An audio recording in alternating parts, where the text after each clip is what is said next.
Welcome to episode number 29 from the trenches, from the Great Salt Lake. This week, I'm going to show you guys an interview I did with my buddy Mark. Now, Mark is a very successful real estate investor, but more importantly, he is a wealthy real estate investor. And there's a key difference between a rich guy and a wealthy guy. He shares some key success principles, which are awesome and timeless. So I know you guys are going to love this because I love doing the interview with him. So without further ado, check it out.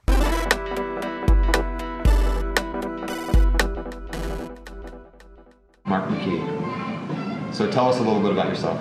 Well, I grew up in Colorado, and when I graduated from college, I moved to Las Vegas, just kind of on a whim almost, and I ended up there and didn't know what I was going to do, but I got started in real estate as a realtor and worked real hard. I was only 22 when I started in real estate and worked really hard and became the #1 agent in my whole area by the time I was about 28, and built a team of people working with me and had my own mortgage company and a lot of things going on and had a lot of success with that, and that was a lot of fun.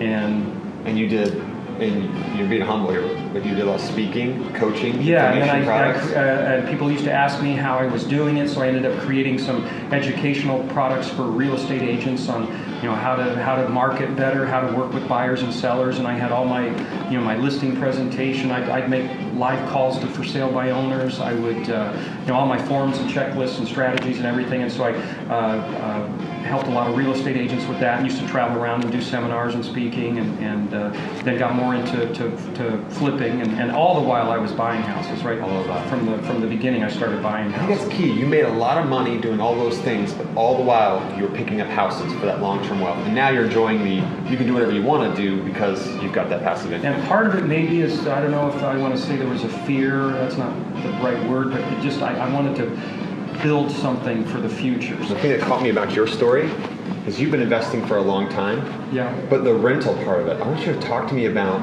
your rental portfolio, because you've been investing for a long time and you were doing flips and doing deals and you're a real estate agent, but all the while you're collecting rentals.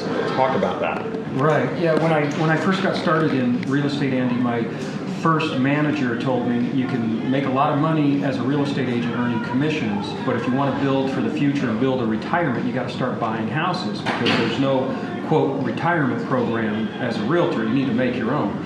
So I kind of took that to heart and just started buying properties. At first it was just a couple a year as I came across good deals. Working as a realtor, you come across good deals here and there. So I always had the goal, even because I started as a realtor when I was 22, my goal when I got older was to have 50, 60 houses free and clear. And so I've just constantly been accumulating homes. When I was a realtor, I would, like I said, two or three a year. And then when I got out of being a realtor and started flipping, again, the good thing about being a real estate investor and flipping is that you're always coming across properties. And so my criteria for whether to flip them or keep them is, number one, if there is price, if they're cheap enough. And it's getting a little harder because the market has appreciated. But like last month, I still found when I bought for $22,000. It's not in the greatest area, but it's not in the war zone, like they say. It's not a great area, but not that bad. Bought it for $22,000, and it's had the same tenant in there for 13 years. They don't want to move, and they pay $780 a month. I bought a number over the last few years. Like I bought one for $30 that I rent for $750. I bought one for $22 that I rent for $650. And so if you do the ROI, it's about 30% cash on cash on those deals. And so those I'll just pay cash for. Now, higher priced homes, if I have to pay cash for them, I'll usually just flip them, get my money back. But if I can find a deal that has a good sub-2 where I can take over a loan with little or no money down and take over a subject-2, I'll make that into a rental. Or if I can have an owner with a free and clear house and get them to finance it. Basically the pitch is, hey, Mr. or Mrs. Seller, I could give you cash for the house, that's not a problem, but let me ask you, what are you going to do with the cash? Are you going to put it in the bank at 0.5%? Are you going to put it in the stock market and roll the dice? I mean, what are you going to do? Right. How about if I give you a decent down payment, and then we put a first mortgage against the house, so you're in a secure position, and I'll pay you 6% and pay you monthly payments. And some of them are open to that, some of them aren't. But if I find somebody who is, then I'll make that a rental and put it on like a 10 or 12 year amortization. Because because again, my whole thing is to have them free and clear. I want to have all the ones I have now should be free and clear. I've got a lot of them free and clear, but I should have all of them free and clear maybe in about another 5 years. And how old are you? Don't mind me asking. I just turned 50. So you turned 50 and you started. I still feel like I'm 30, but you started collecting on when you were. I bought my first house in '83 when I was 20, when I was still in college. But I became a realtor when I was 22, and I think I really started accumulating rentals in my mid to late 20s. Because you are where the young people start in their 20s. You're 30 years from that start point, give or take. Man, so tell me what it's like. If I could talk to somebody in their 20s, I mean, yeah, time just keeps ticking away. Yeah. I'm 50, guys. I swear, it seems like the other day. I'm not even kidding. Just the other day, I was 30. I'm like, what happened? So when you're in your 20s or even in your 30s, time is on your side, man. Just buy properties. Put them on 15-year loans, even if they're 30-year loans. Make a little extra principal payment each month, and get some decent tenants in there, and they just buy the house for you. And then pay them off. When you get to be an old geezer like me, you can have all these houses free and clear, and just do whatever you want to do. So you were disciplined. You started buying them just a little here and there, 1 or 2 a year. It's been 25 or so years later. Yes. What does that look like for you now? I mean, financially speaking. Well, number one, there's the appreciation of the houses. So right. And the other thing about owning houses like that is it's solid balance sheet material. If you go to a bank and you own a bunch of houses free and clear, I mean, maybe a couple of years ago it wasn't as great as it usually had been, but over the years, having real estate on your balance sheet, especially free and clear, is solid. Banks love that. I mean, I guess not that I've ever really used that. I don't go and apply for loans and things like that. But it's just solid net worth. Home prices, yes, they go up and down, but over time, and you can chart back to the 30s or 40s. The chart is always overall is up. Yeah. And so you have appreciation. And for me, I like to live a good lifestyle. Not necessarily. I don't mean by that living extravagantly or beyond my means or anything like that. But I like to do what I want when I want, and not be under, I don't have anybody telling me where to go or what to do. I don't have a boss, I don't have a job. And so it's just that freedom to do what I want with my family and travel and have fun. And so when you have residual income, if I could, if I was talking to anybody in their 20s and 30s, it's just build residual income or mailbox money is what I like to call it, where that money comes in no matter what you're doing. It's just mailbox. So you just got collecting them here and there, and now all of a sudden, now you're 50, and I mean you could retire on that. I mean you still want to do things. I could probably stop right now and not do anything, and I mean I'd be making more money every month than most people make in this country. But I couldn't. Right? Yeah, I couldn't probably live totally the way I like to live on just that. Not yet. Yeah. Maybe another 5 years when they're all free and clear is kind of my focus. And the thing too is when you say work, I mean I don't work all that hard. I work hard enough, but I enjoy it. I like what I'm doing. Find a house and hey, let's fix this and all.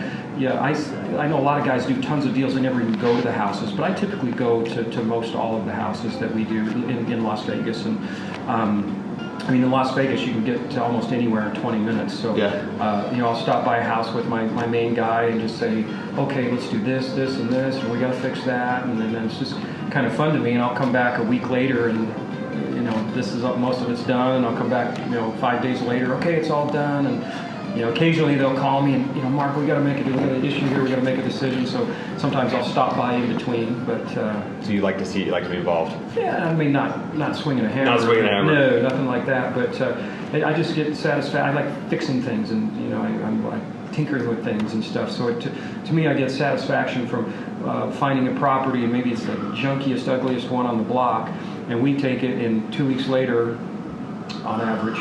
And then it's the nicest house on the block, and I have neighbors come over. Oh, thanks, man! Gosh, this is great. And then somebody, a family or somebody, can buy that house and have a nice place to live.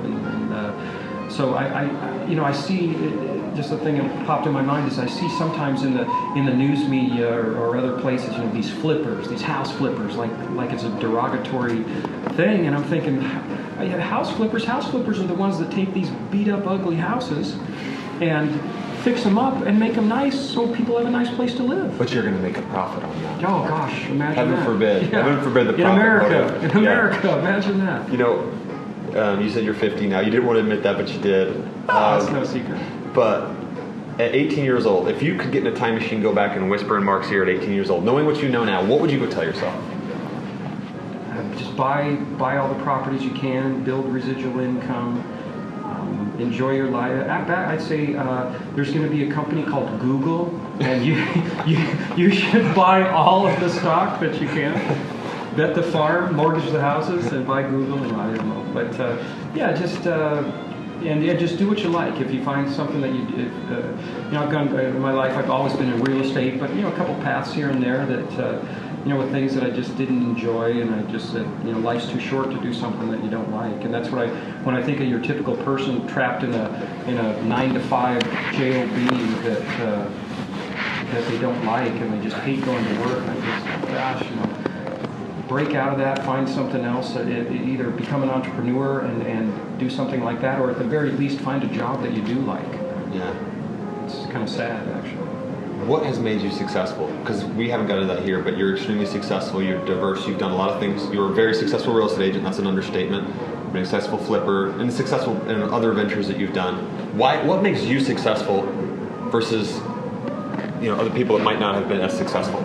Well, Andy, don't be humble. I know you're successful. Andy, I appreciate you saying that, and I have had success, but there's certainly people that have done way more than me, so I have had success, but I would say, working hard, you got to work hard. You got to work hard and you got to work smart. And when I say work hard, it doesn't necessarily mean you have to work 100 hours a week, but you've got to focus when you are working. Because when I was the top realtor in my area, I had everything dialed in and systemized with a team, and I was working about 20 to 30 hours a week, and that was it. So I was working hard, but I was working hard on systems and organizing and systemizing everything, and I'll tell you what, I'm a hard worker. I don't even we were in a room together today, and if you saw, I can't sit down for that long. I got to stand up. I got to do something, and so even when I'm at home, I'll relax a little bit, and then I'll think, hey, why don't I go in the backyard and there was a thing over here, I ought to fix that or something.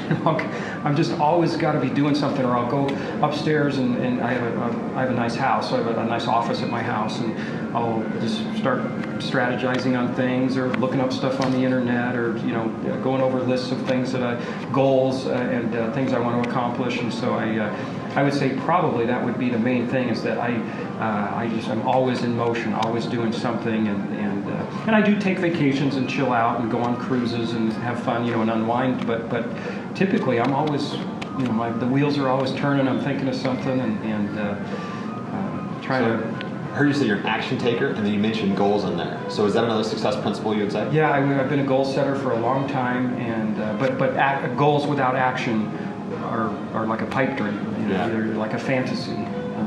So yeah, you've got to take action and implement. If you have a good idea or something you come across, just take a step towards it and implement it. And you may take a wrong turn or fall down and get some scrapes and bruises, but just get up and keep heading in the right direction, and you're going to get to where you're going. Tell me about education, your self-education. What does that look like in your life, your self-education? Well, I have both. I went to college at the University of Colorado and got a degree there, and then I actually have an MBA, a master's degree from UNLV as well. I never really used it in a professional career, because as a realtor, you don't even need a high school diploma. If you can get out there and sell houses, you can do it. So I had a formal education, but I've always been a big believer in personal growth and education. I've spent hundreds of thousands of dollars on conferences and seminars and books and tapes, and I have a massive library of educational materials and audios, and I go to the gym most every day, and I have my headphones in, and a lot of people probably think I'm listening to music, but I'm always listening to some kind of inspirational, motivational type of thing. Give me your top three. Go give it to somebody and say, if you're only going to read three, these three, whether it be audio tapes or books. Well, books, if it was books, you got to put up there, there's tons of great books these days, but classics like Think and Grow Rich, and How to Win Friends and Influence People, Oh gosh, there's tons of great books. And audios, I'm a big fan of some of the older stuff. Jim Rohn. Jim Rohn's great. Zig Ziglar, who's passed. Jim Rohn just passed a year or so ago. Dennis Waitley. Brian Tracy has some great stuff. Tony Robbins. Just a lot of... I have probably 200. They used to... Back when I started listening to all this stuff, it was all on cassettes. I know you probably don't even know what a cassette is. I've seen them. You saw them in an old book. Yeah. But yeah. Blew the dust off them. Yeah. What is this? That? What is this thing? So yeah, I have stacks and stacks of these audio cassette albums. Actually, I paid a guy a couple years ago to convert them all to MP3, so Really? I could just listen to them. Yeah. So you keep listening to them. So you take action, you set goals. It sounds like you're always educating yourself. Yep. And all those books you said, the self-help stuff, paradigm shifting with the Rich Dad Poor Dad, and how to run friends. Yeah, and influence Kiyosaki. people. I've got a lot of Kiyosaki stuff. And then the motivational stuff, the Zig Ziglar, the Brian Tracy, the Jim Rohn, all the classics. But I look at that, and all the people I talk to, it all comes back to those similar principles. People take action, set goals, but it's what they're feeding their mind. And you just confirmed it again, that the secret to success is those things: hard work, goal setting, and continuing educating yourself and implementing those things. Absolutely. I mean, you feed your body, you feed your mind, and I've always tried to stay in decent shape. You know, not because I don't want to be some big bodybuilder or anything. I mean, I'm still in decent shape, but just because when you're in shape, your mind is clearer, and because if you're going to be real successful, you got to take action, and to take action, you got to have energy. Yeah. And if if you weigh 350 pounds, you're not going to have the energy that you could. Yeah. So take care of yourself and try and live as good as you can. I mean, I'm no angel, but I try to do things in moderation and take care of yourself. Yeah. I mean, and I want to live a long time too. So I'm 50. I hope to live into my 90s and have a lot of fun. So Yeah. I got 5 kids, so I'm probably have a bunch of grandkids, and so That's awesome. yeah. That's awesome. Any other parting advice for people who want to be, because you're successful and people want to be where they want to succeed, and they want to achieve the success that you've succeeded? What should they do? What's your parting advice? Well, list a lot of the stuff we've talked about: set goals, take action. And another thing is, you don't need to reinvent the wheel. There's so many successful people out there. 25 years ago, there was no internet, there was nothing like that, and it was harder to get information on success. It was still out there, but you had to buy books or cassette tapes, and it just wasn't, the information didn't flow as freely. And so find people that are doing what you're doing. Find people that are doing what you want to do, and do what they do. I mean, it's not rocket science a lot of times. Just find somebody successful and do what they're doing, and just put good thoughts in your mind. The book Think and Grow Rich is the whole premise is you become what you think about. Right. And so if you've got good thoughts and you're thinking positive, and I want to do this, I want to do that, when you think about things repeatedly, your subconscious mind tends to go to work to help you achieve those things.